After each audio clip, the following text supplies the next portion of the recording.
Hola a todos, sean bienvenidos a este video exposición en el cual vamos a hablar sobre el ciclo de la refrigeración. Mi grupo está conformado por Anderson Steven Alvarado Díaz, Paula Melissa Carrillo Sánchez y yo, César Andrés Castiblanco Forero. Vamos con el video. En esta exposición les vamos a mencionar de qué trata el ciclo de la refrigeración, cuáles son sus funciones, cómo surge, cuál es su historia, cuáles son las 4 etapas que abarcan este ciclo, sus aplicaciones, los aspectos ambientales que tiene este ciclo, la refrigeración, y además de esto vamos a realizar un ejercicio relacionado al tema. El tema a tratar el día de hoy es el ciclo de la refrigeración.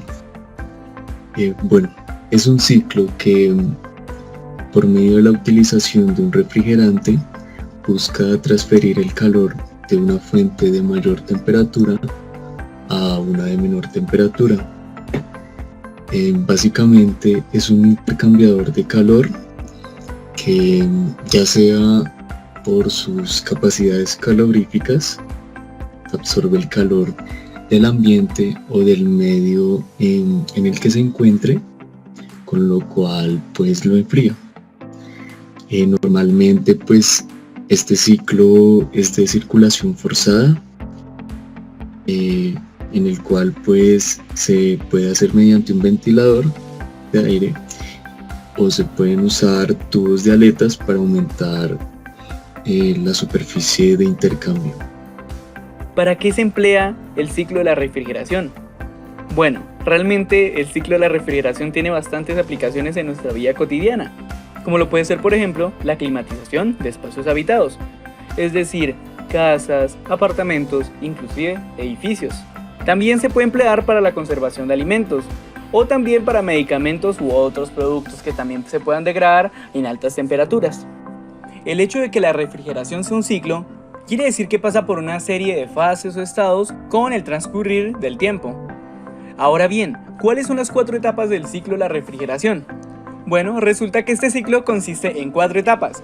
La número 1 es la evaporación. La número 2, la compresión, la número 3, condensación y la número 4, expansión. Como se mencionaba anteriormente, el ciclo de la refrigeración consta de 4 principales etapas, en la que en una primera etapa encontramos la etapa de la evaporación. Bueno, esta etapa tiene como principal componente algo que se llama evaporador, que pues el principal objetivo que tiene es el intercambio de fase de líquido a vapor de un refrigerante. Entonces, pues para que un refrigerante pueda circular por medio del evaporador debe cumplir ciertas características, como lo son una temperatura y una presión adecuada, y por lo general pues se tiene estimado de que el refrigerante pues en la entrada pues de este evaporador es mucho menor la temperatura que en la cava. Entonces pues como ya mencionaba, existe un intercambio de calor de un cuerpo de mayor temperatura a uno de menor temperatura, debido pues lo que se busca como objetivo es enfriar la cava. Entonces, si la temperatura del refrigerante es mucho menor a la temperatura de la cava, esto significa que se transfiere el calor de la cava al refrigerante, lo que trae como consecuencia el enfriamiento o la disminución de temperatura de la cava. Y la temperatura del refrigerante aumentaría, pues recibiendo todo el calor de la cava.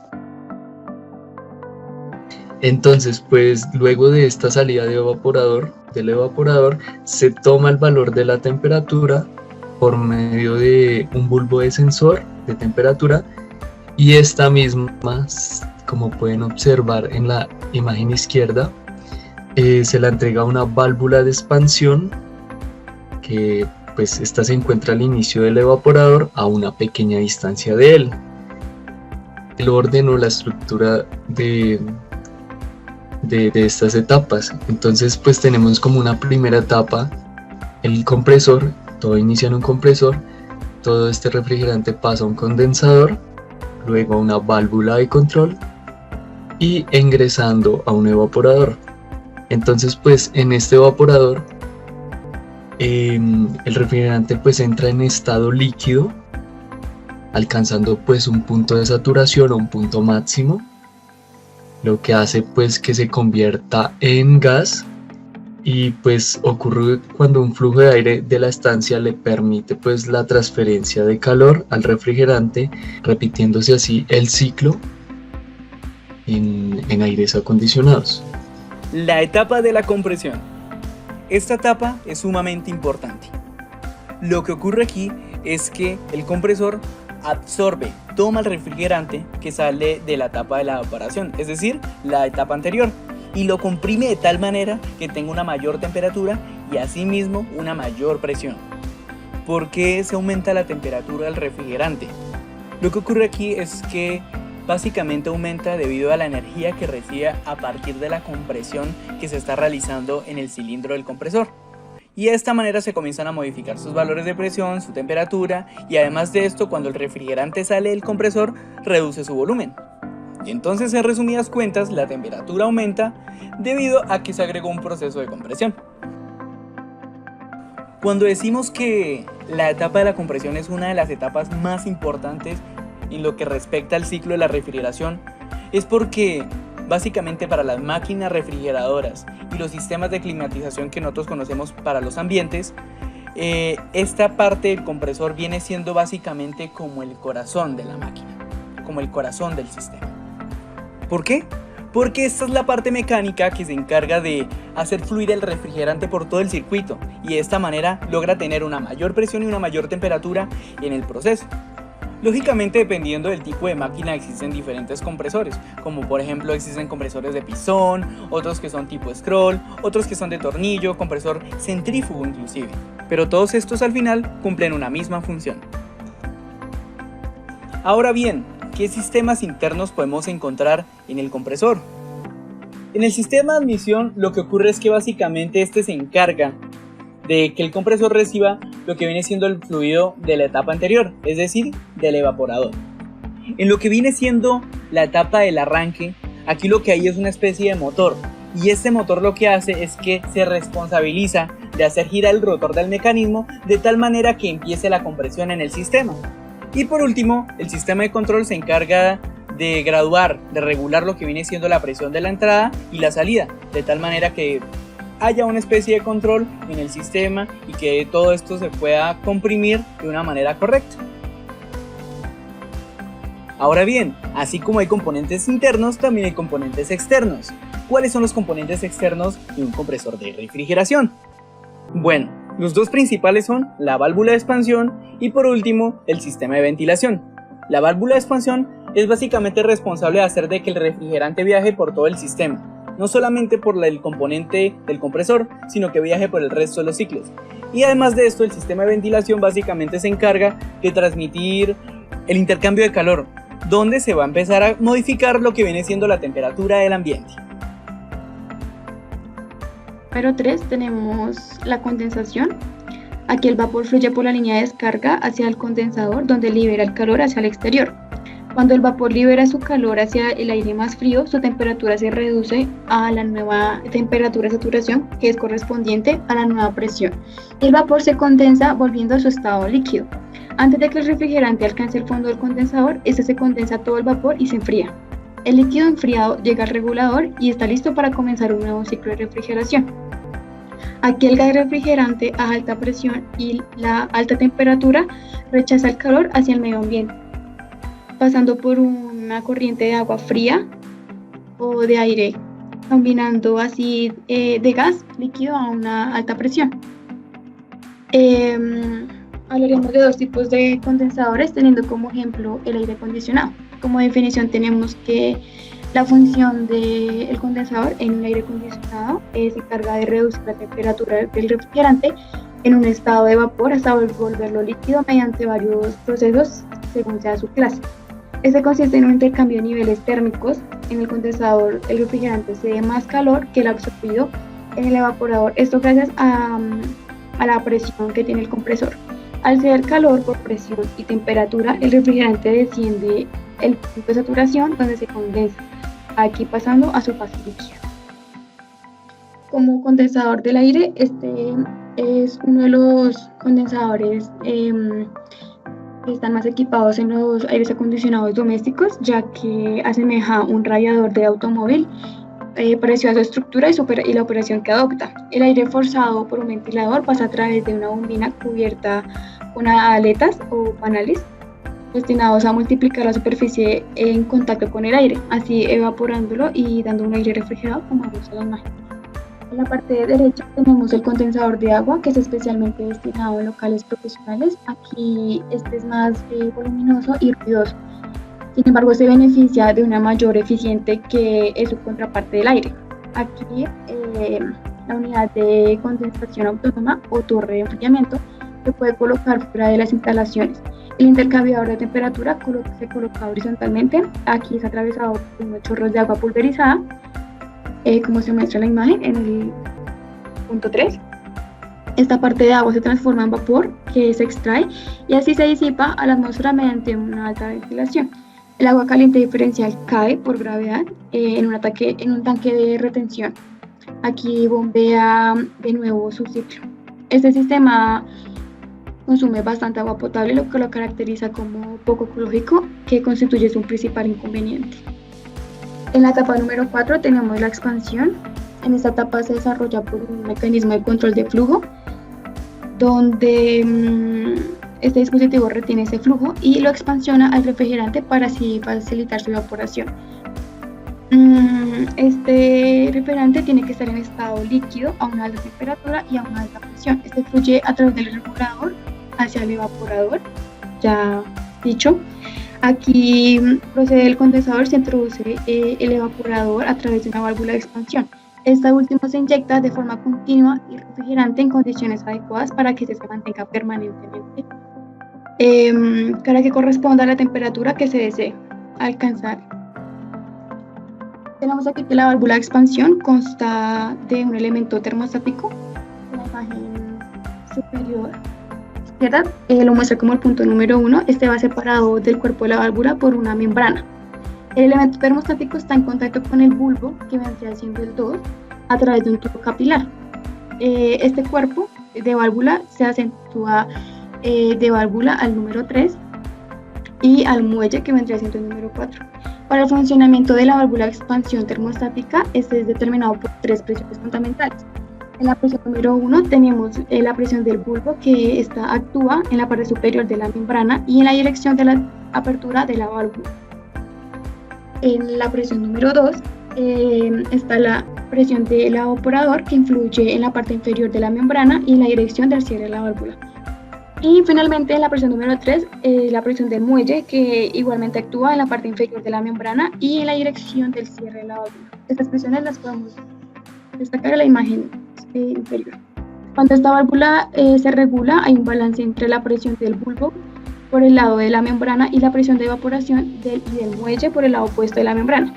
Esto se podría resumir de la siguiente manera, que se ve en la ecuación rosada, donde PB viene siendo la presión del bulbo, PS la presión del muelle y P0 la presión de evaporación. Como ejemplo de aire acondicionado, el gas influye por el aire acondicionado y este lo mueve hacia el bulbo mientras que aumenta su temperatura. En el exterior de la válvula de expansión existe el bulbo. Este elemento reacciona a la temperatura exterior gracias al gas refrigerante de su interior. Este gas es el que fluye por el aire. Gracias al movimiento descendiente del bulbo, la válvula de expansión asciende y deja libre una cierta cantidad de presión de los gases. Si los vehículos no encontraran con esta válvula de expansión en su sistema de aire acondicionado, esto podría solo introducir aire, pero no tendría ningún efecto en la temperatura que proporciona, con una cierta cantidad de presión que se introduzca, ya que el refrigerante baja la temperatura al atravesar las bobinas de evaporador y proporciona así esa sensación de frío. Tenemos los tipos de aplicaciones del ciclo de refrigeración. En primer lugar tenemos los procesos industriales. Estos requieren reducir la temperatura de máquinas o materiales para su correcto desarrollo, como son el mecanizado, la fabricación de plástico y la producción nuclear.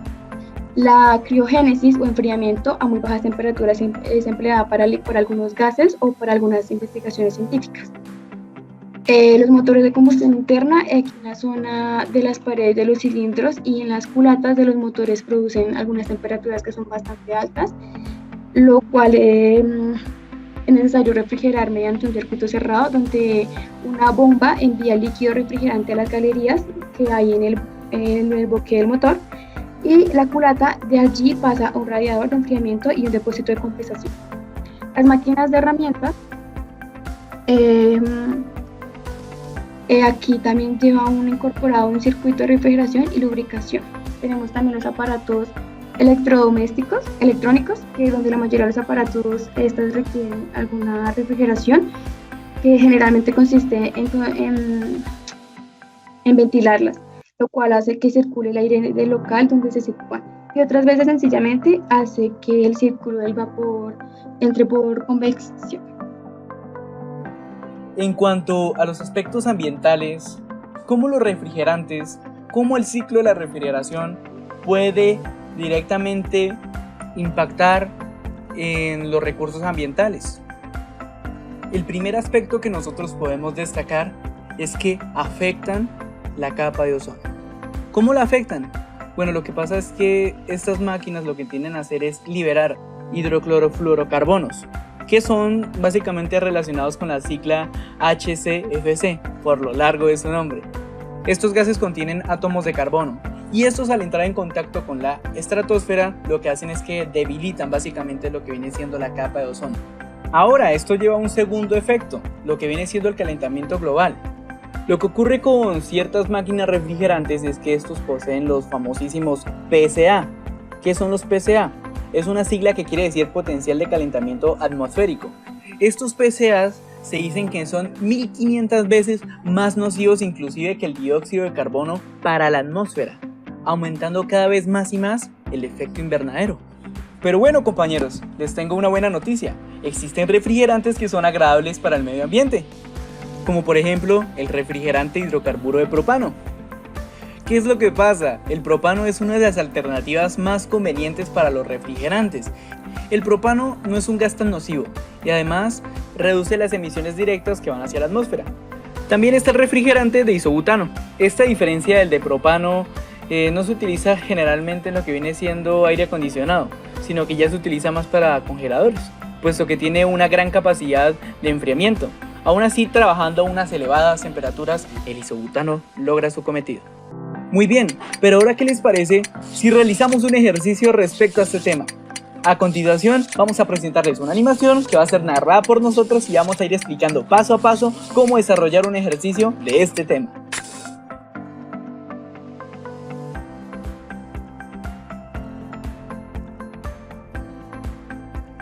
Nos proponen el siguiente ejercicio. Calcule la eficiencia de una máquina térmica a la que se le suministran 7 por 10 a la 4 calorías, de las cuales 2 por 10 a la 4 se pierden por transferencia de calor al ambiente. Además, calcule la cantidad de trabajo que se produce en joules. Bueno, en base a los datos que ya nos dieron, lo primero que tenemos que hacer es realizar un diagrama. Acá están las calorías que se suministran y se pierden. Podemos partir aplicando la siguiente fórmula. Solo tendríamos que reemplazar Q2 y Q1. Hasta el momento vamos súper bien. El resultado nos da 0.714, pero como estamos hablando de eficiencia tenemos que multiplicarlo por 100, ya que es un porcentaje. La eficiencia es igual a 71.4%. Ahora calculemos el trabajo. El trabajo es igual a Q1 menos Q2. Esto nos da un resultado de 5 por 10 a la 4. Calorías, tenemos que pasarlo a joules, nos lo piden en joules. Una caloría equivale a 4.2 joules. Hacemos la conversión y el resultado nos da 2.1 por 10 a la 5 joules. Y listo, ejercicio terminado. Esperamos hayas entendido todo sobre el ciclo de la refrigeración y cómo funcionan los refrigeradores. Muchas gracias por haber visto este video. Esperamos que hayas entendido todo sobre el ciclo de la refrigeración. A continuación te dejamos la bibliografía de la cual nos basamos para hacer este video. Muchas gracias.